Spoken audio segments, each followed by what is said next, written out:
Good afternoon, everyone. I am Carisha Faye Bernaldez, together with my partner, Ma'am Tone Valenzona.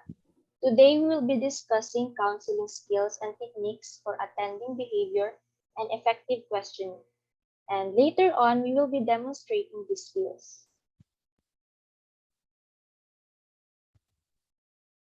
Attending behavior.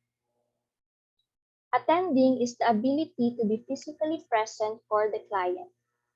Good attending will also show the client that they are respected and encourage them to talk about their thoughts and feelings. It also shows they are being listened to and taken seriously.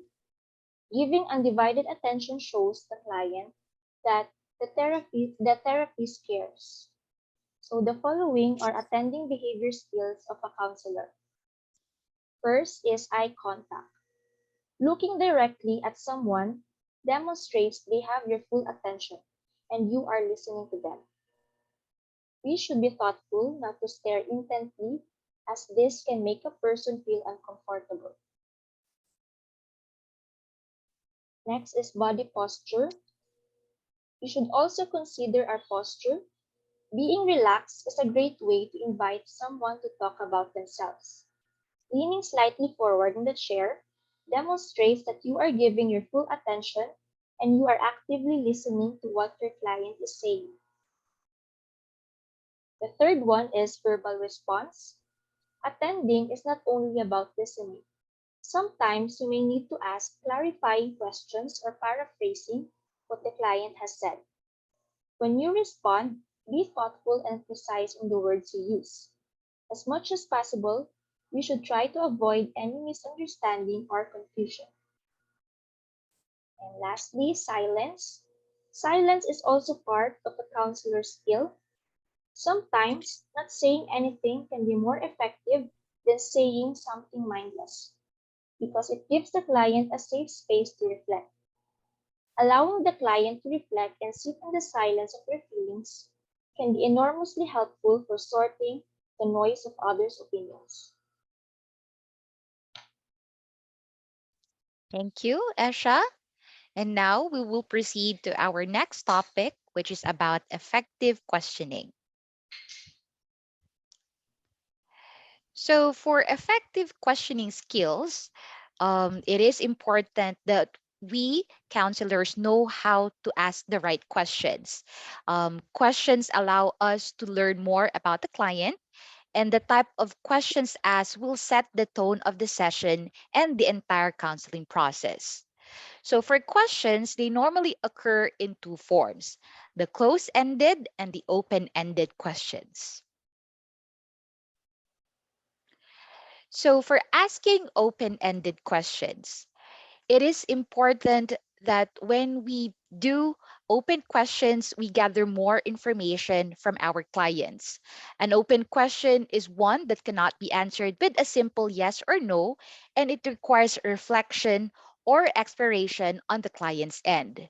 Every open question should be intentional and therapeutic.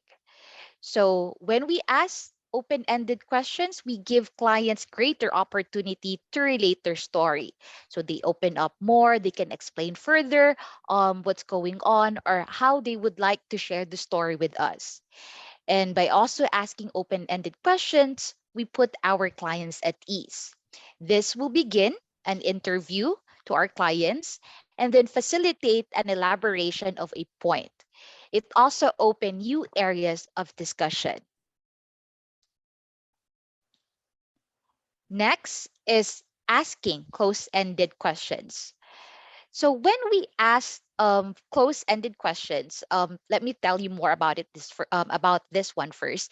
A closed question is, by the way, a practice of asking questions that can only be answered by a yes or no. Closed questions should generally be avoided in the counseling relationship, as this type of questions do not really encourage deeper exploration with our clients. So generally, we will not use this type of questions if possible, not as frequently as asking open-ended questions. However, if there are things that we need to clarify or for confirmation, then we can proceed on asking close-ended questions. And it is also important to note that asking questions for close-ended questions, they are on for a specific topic.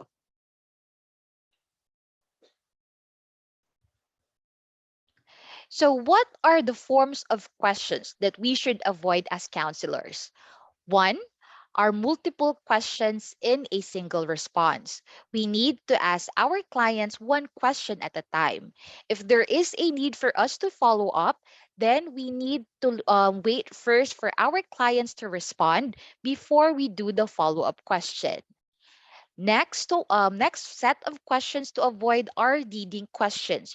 Questions that would aim to receiving an answer that we desire or answer or lead or to get leading answers. So this type of question should be avoided because it's not the kind of answers that we want from our clients. What we would like are for clients to really provide their honest feedback and answers to our questions. And lastly, the set of questions that we need to avoid are cross examinations. So when we ask questions to our clients, in order for them, to keep on answering and provide us their honest feedback, we need to make minimal encouragements. So how do we do this? First, we encourage a client to continue. If we might have accidentally interrupted our clients, then let's just encourage them to continue on talking. And then next, indicate that you are attending. So again, by focusing on our client, making eye contact, showing our body language to our clients that we are focused, then we can ensure that we encourage our clients to answer more of our questions. And then lastly, let's repeat a few key words from our client statement. It is important to note that we've listened actively from our clients' answers, and by repeating few key words, it will encourage them to open more about their feelings and about their answers.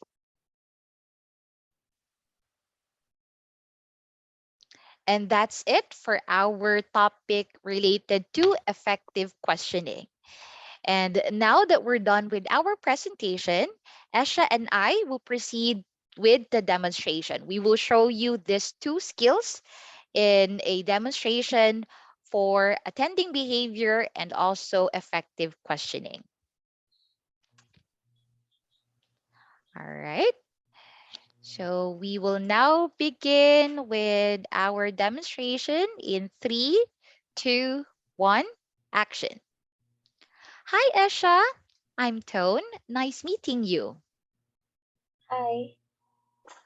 We talked on the phone last Tuesday, and I understand that you were referred to me by Professor Jerson because you've been experiencing anxiety difficulties. Is that right? Yeah, it actually wasn't that hard before, but lately I feel it got worse after I decided to transfer to this school.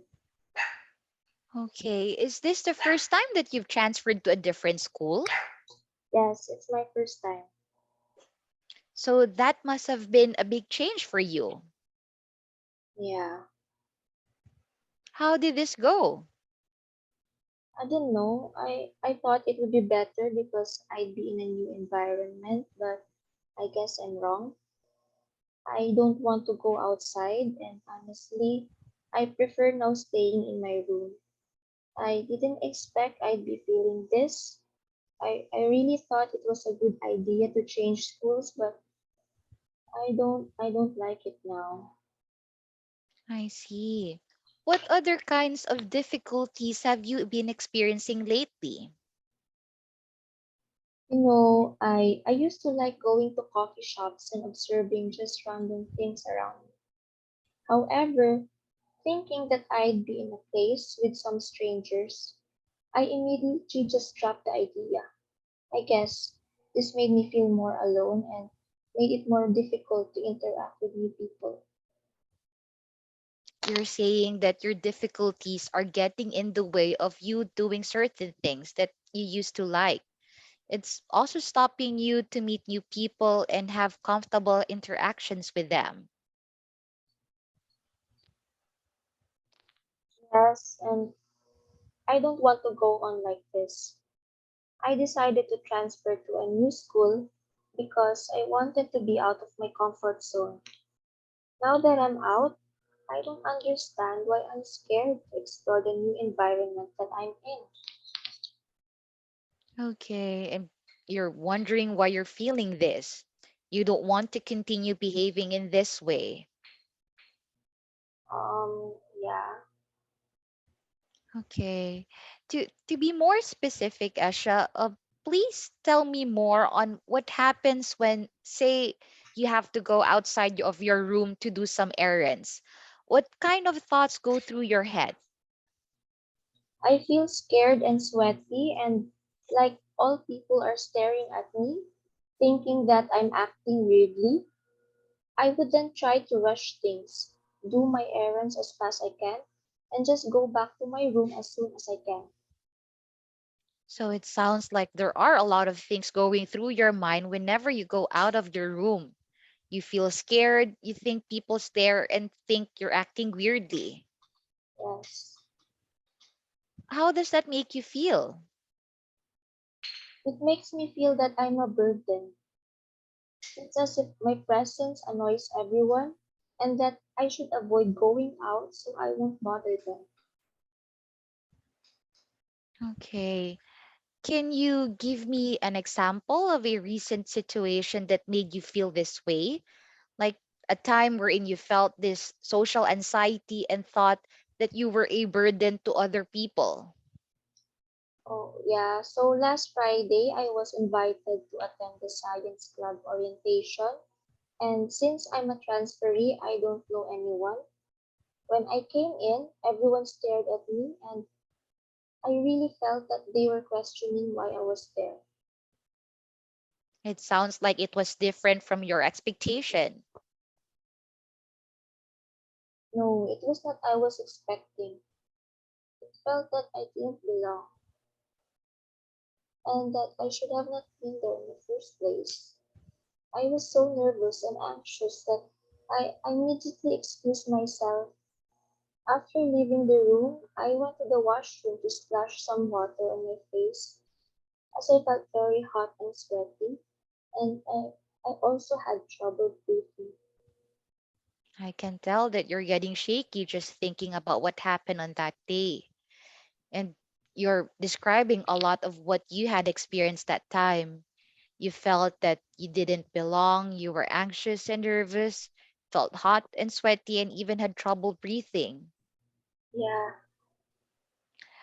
So, when you decided to come here and share all of these things with me, what do you hope that I can do for you?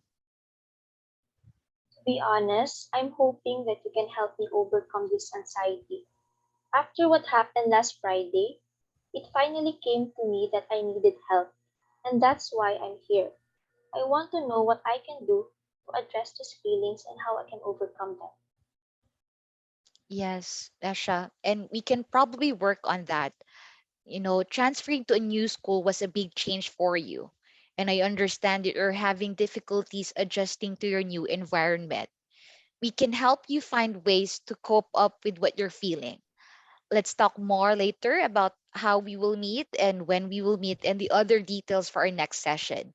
How's that sound to you? Yeah, that sounds fine. Good. It was good chatting with you, Asha. Thank you for your time today.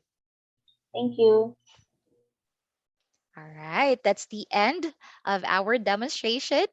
And I hope that we have shown you the skills for attending behavior and effective questioning. Esha, do you have anything else to say? Na-mention na po lahat ma'am. Thank you. Okay, so thank you everyone, and thank you also for listening to us. Yes, thank you.